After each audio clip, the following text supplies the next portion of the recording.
Hello, I'm Tim Brown, CFO of Hamilton Southeastern Schools.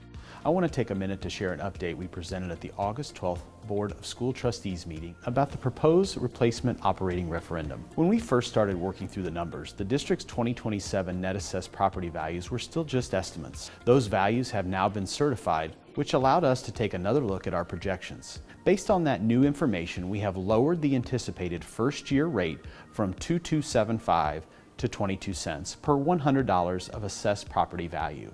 So what does that mean for you? For a home with the 2026 gross assessed value of $400,000, the estimated increase in 2027 is now about $26 per year.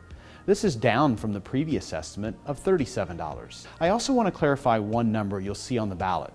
The ballot will list a maximum rate of 36 cents, but that is not the rate we anticipate recommending for 2027. In fact, if the referendum is approved, the board would set the actual rate and spending plan each year through the public budget process. We have updated the referendum calculator on our district website so you can see an estimate based on your own property. You can also find more information or invite Dr. Kegley and me to speak with your neighborhood association, organization, or community group. We have over 20 meetings already scheduled and looking forward to many, many more.